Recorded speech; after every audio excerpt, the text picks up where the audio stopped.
मूर्तिजापूर येथे प्रकाश वाट प्रकल्पाच्या माध्यमातून होतकरू गरीब गरजवंत विद्यार्थ्यांसाठी केल्या जात असलेल्या कृतिशील ज्ञानदानाचे कार्य शिक्षण क्षेत्रात मूर्तिजापूर पॅटर्न या नावाने देशभर ओळखले जावे असं गौरवास्पद प्रतिपादन जिल्हाधिकारी अजित कुंभार यांनी केले।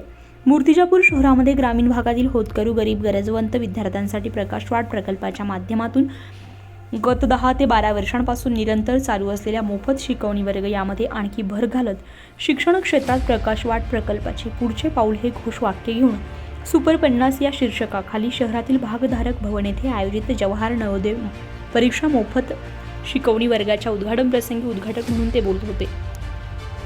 जवाहर नवोदय परीक्षेसाठी आणि शिकवणी वर्गासाठी उपयुक्त शैक्षणिक साहित्यांचा संच वाटप उपस्थित मान्यवरांच्या हस्ते करण्यात आला।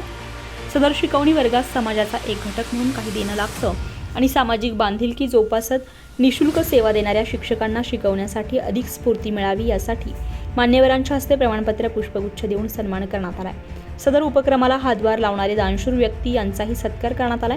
यावेळी आमदार हरीश पिंपळे, जिल्हाधिकारी अजित कुंभार, मुख्य कार्यकारी अधिकारी वैष्णवी बी, तहसीलदार शिल्पा बोबडे, मुख्याधिकारी शेषराव टाले, गट विकास अधिकारी अशोक बांगर, गट शिक्षणाधिकारी संजय मोरे, शिक्षण समितीचे सदस्य बंडूभाऊ डाकोरे यांच्यासह डॉक्टर प्रशांत अवघाते, डॉक्टर तुषार बायस्कर, शिक्षक, विद्यार्थी, पालकवर्ग मोठ्या संख्येने उपस्थित होते। कार्यक्रमाचे सूत्रसंचालन प्रास्ताविक शिक्षक मोहम्मद अली यांनी तर आभार शिक्षक अविनाश बांबर यांनी केले।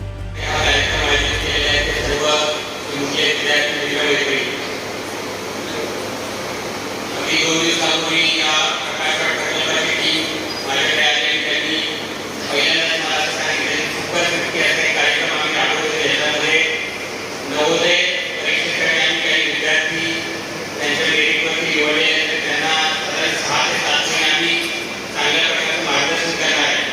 मला ही संकल्पना अतिशय आवडली कारण मी स्वतः कोल्हापूर जिल्ह्यातून आल्यामुळं त्या स्वरूपाच्या परीक्षांचा खूप मोठ्या प्रमाणात सराव आणि अभ्यास केला जातो आणि अशा स्वरूपाचा कार्यक्रम मी मागच्या वर्षभरामध्ये पहिल्यांदाच अकोला जिल्ह्यामध्ये मूर्तिजापूर या ठिकाणी बघितला आणि मी त्यांना ताबडतोब होकार दिला की मी या कार्यक्रमाला येईल आणि या कार्यक्रमाचं नाव देखील अतिशय उपक्रमाचं नाव देखील अतिशय चांगले आहे, प्रकाश वाट।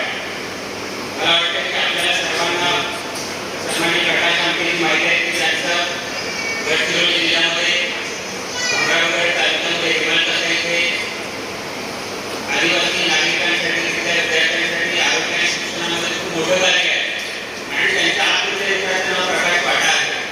म्हणजे आयुष्यात अंदाज किती असला तरी प्रकाशाकडे जाणारी वाट ही आपल्या प्रयत्नाने संघर्षातून आपण निर्माण करू शकतो हे त्यांनी जगाला दाखवून दिलं आणि मला वाटतं आपल्या या छोट्या विद्यार्थ्यांसाठी सुद्धा आयुष्याचा प्रवास खडतर असतो, घरी गरिबी असते हे माहीत नसतं आणि या सर्वांना एका प्लॅटफॉर्मवरती आणून त्यांना या परीक्षेची तयारी करण्यासाठी आपण एक प्रकाश वाट हा प्रकल्प राबवला। मला वाटतं की आपल्या सर्वांचं पहिल्यांदा अभिनंदन की अतिशय चांगल्या प्रकारे राबवला। त्यामध्ये बॉम्बे हायकोर्ट येथे सन्माननीय लॉर्डशिप जस्टिस फिरोज सर यांचं मार्गदर्शन आपल्या सर्वांना आहे हे मला समजलं आणि त्यांनी स्वतःहून मला त्या दिवशी फोन केला की आमची टीम आपल्याला भेटते आणि आपण त्याला होकार दिला, त्याबद्दल त्यांनी माझे धन्यवाद व्यक्त केले। तर मी पण त्यांचे धन्यवाद व्यक्त केले की या कार्यक्रमामध्ये मला येण्यासाठी आपण आमंत्रित करत आहात की माझ्यासाठी सुद्धा अभिमानाची गोष्ट आहे।